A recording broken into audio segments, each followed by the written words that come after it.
Another episode of the Goal Getter podcast. I am Erica Martin, your host. Today we are going to be talking about the principles of sales psychology and how to use that in your marketing. Now, people remember this. People buy because they want connection to the product or service that you're offering. They want to connect with you, and they're going to buy from you, and then in return, they're going to connect with your product or service.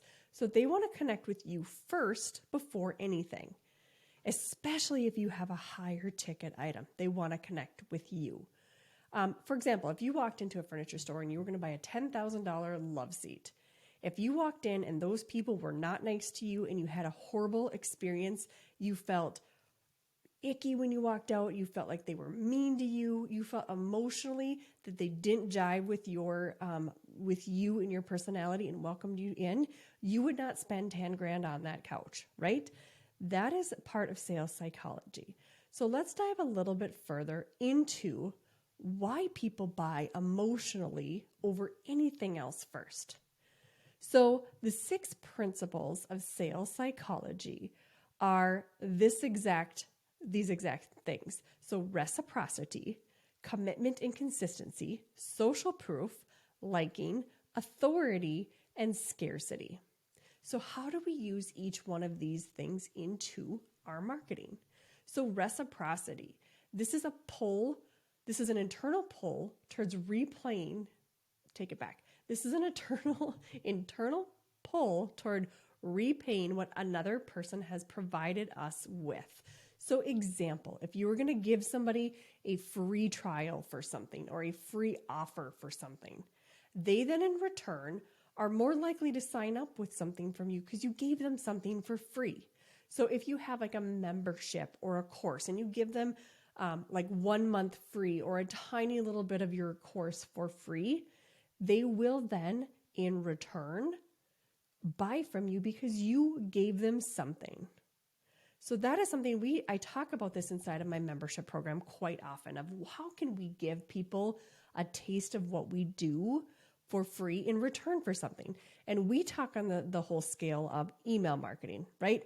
So how people will not just sign up for your newsletter. Like those days of a pop-up on a website are over. They're over. People want something in return for giving them your email address. So here's what I need you to do. Create that thing. I tell my students, create that thing, create that low ticket thing, like a free offer, a free ebook, whatever that looks like, create that free thing and ask them for their email. Then you put them into a funnel, you build that relationship in the funnel. I don't want someone to sign up for a free ebook and then be like, sale, sale, sale. That happens to me and I don't like it. I need you to nurture them after that. So giving them something for free will then in return make them want to buy because they feel like, oh, they gave me something for free. This is great. So commitment and consistency. Once we make a choice or to take a stand, we consistently work to behave in line with that decision in order to justify it. As marketers, we need to be consistent.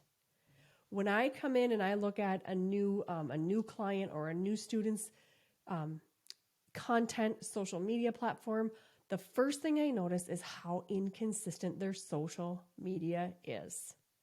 So if you want someone to work with you, you need to show them that you are consistent, and that will then get them to like, know, and trust you. Be consistent. It's hard. It is hard as a business owner. I know this. I am working with clients. I am coaching social media people to become social media managers. I am running a membership. I'm doing and I have a family, 2 boys and a husband, running all the things. I'm tired. To be consistent is hard. It is hard. But if you batch work your content, meaning you sit down one day, even a month, you create all the content. This is what I'm doing today. Right now I'm recording like 100 videos today just so I can get it out the door. So if you take and you batch work your content and then you have it all scheduled out, you don't have to worry about it every single day. It's the last thing on your mind. It just works for you. Social proof. This is a big one and this can be done wrong. Social proof is where you show your audience that you have helped others with your product or service has helped others.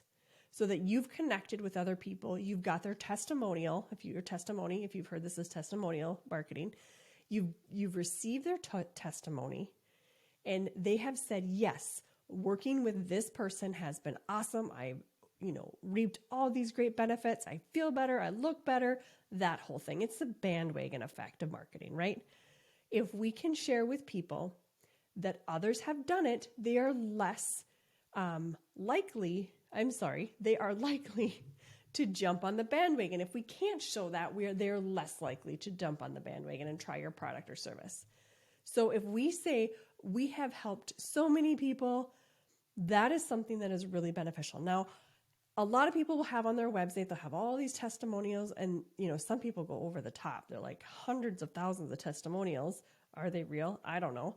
But hundreds of thousands of testimonials on their websites. It's like, just pick 3 or 4. I mean, if I see 4 really good testimonials or, social proof from your clients saying, hey, what they did for me really did work, what they promised really does work, I'm going to believe you. I don't have time to read through 100 messages. Heck no. Social proof is showing that more people are following you, they're doing what you say, and they're having results. And that can be for a product or service. Liking. We have a higher tendency of agreeing with people that we like. And just as important, a higher tendency of others having to agree with us if we like them. So become that person that is likable. Now, if you got on today and you just did this is your video, and you created some social media content, and you kind of didn't look at the camera, and you had a monotone voice, and you're like, well, buy my product or service from me, and I think it would be really good. People aren't going to like you, okay? They're not going to like you. I need you to be the personality. I'm not a bubbly person. I'm going to be honest. I am not. I'm a straight shooter, to the point. Get on with it. Let's move on to your day. I'm not bubbly and super excited. And my social media isn't like that. And I'm not asking you to be that person, but I'm asking you to be likable, to be relatable, to share some of this behind the scenes of who you are, what you do, what you stand for, because somebody will align with that. Somebody will. Now, if you're just on there and you're just looking down like this, Hannibal Lecter might align with you, but is that your market? Well, maybe if you're selling a certain product, I don't know. But try to get people to like you. Bring them in, show them. People that like me are the ones that want no BS in the world of marketing, that just want it like it is. They don't have time for the fluff and the sales pages and the massive amount of crap to get to work with me. It's just, there it is. Here it is. Like it or not, this is what it is. Authority. We are more likely to say yes to others who are like us and carry the great experiences, knowledge, and expertise. Have that authority. Now, this is something to implement this in your social media content. The authority is you telling a story. Now, in the past, and I just did a TikTok video about this today, which will also be a reel. In the past, people used to say, here are the 5 reasons for XYZ. People watching that content don't know yet they need XYZ, okay? Talk to their problem. Build that authority by calling out the problem, their symptom they're currently experiencing, educate them, there's your authority on how to fix it, and then they will come to you. If you do problem-aware content, I teach this inside of your membership, if you do problem-aware content where you speak to the problem, and then you tell them how you're the authority to help them with it in an educational way. For example, I could say, the reason nobody likes your videos, or the reason you're not getting enough views, or let's say likes, there's a reason that nobody is liking your videos. It's because your content isn't speaking to the problem. You're educating people on something they don't know they need. For example, this is the type of content I see all the time. This is a general example.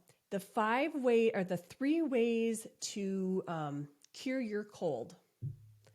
Okay, what if I don't know yet I have a cold? I don't know that I have a cold. I don't know if it's a cold. I don't know if it's COVID. I don't know if it's the flu. I don't know if it's allergies because it's warm in Minnesota. I don't know. But if I said to someone, I created a video and I said, if your nose is running, if your throat is scratchy and you have a fever, Again, this might not align. I'm not a healthcare expert. Side note. If you have those 3 symptoms, if you're currently experiencing these symptoms, you could have a cold. Now, somebody's going to relate to that because they will then think, oh, maybe I do have just a cold, or maybe it is allergies or whatever it is. Talk to their symptoms. Become the authority by talking to their symptoms and then educating them why you're the best at this. Scarcity. Now, this is the last one. This is my least favorite sales psychology that we implement into marketing is scarcity, but it does work at a certain time. I know a lot of other membership creators that will only open their membership for a certain amount of time. I'm not like that because I'm not a scarcity marketing person. I feel like if you want to come into my membership and learn how to grow into millions, I want to welcome you at any day and time and year and whatever it is. I'm here for you, right? I'm a servant. That's what I like to do. So the scarcity marketing is where you say something's less available. Like, oh, it's only open like these couple months. You have to sign up by this date. Or offer's going to go away in 30 seconds. Or the one I absolutely hate is when I sign up for a webinar and it's like, okay, pick these 3 times. What works for you? Well, you just lost me. If I can't watch it right in this moment, I'm not going to watch it. So I know that that's part of scarcity too, but they're wanting you to be focused on the content when they do those kind of webinars and those landing pages. But for me, it's a big turnoff. Just going to be honest with you. So scarcity. Do this in the way of, I want you to get better now and not wait, right? That's the type of scarcity that works on me. I am here to help you grow your business now by putting you into my Marketing to Millions program because I want you to grow now. I don't want you to grow in 10 years because you might be close to retiring, or you might be thinking about retirement and you have no money to retire because there's nothing there. I want you to build your retirement now. That's the scarcity I want. Take action now is a better scarcity to me than anything else. So sales psychology it's the act of getting the brain to think of things in a different way. So you're using this to connect with people without having to say sale, sale, sale, buy, buy, buy. Now, the days of call to actions are gone. They're gone. They don't work. But if you infuse sales psychology within your marketing, within your videos, that will then be your call to action. Now, throughout this podcast and video, I just told you I have a membership and I work with clients. I never told you become my client, join my membership. I told you what the membership was called, but I never told you to sign up for it, and I never had a call to action. But in sales psychology, you now know I take on one-on-one clients, I coach clients, and I have a membership where I do, again, coach clients. So using sales psychology, those replace the call to action. Share a story online where it talks about one of my clients said, for example, share those kind of things. I was working with someone and they were so happy that I helped them with XYZ inside of my program. Again, you just told someone you worked with someone and you have a program. Boom. That is sales psychology. Your audience, they're emotional buyers. They're emotional beings. They buy on emotion more than anything else. There's the emotion of, I want it right now, or this will make my life better. Use that in your marketing. Use the emotional side and the sales psychology of marketing. It will benefit you for sure. So thank you guys for joining me inside of the Goal Getter podcast. And I hope to see you guys very, very soon in the next episode. And please rate, review, like this content. I want to provide more to you to help your business grow, and let your friends know. I want to see your friends. Have a great day.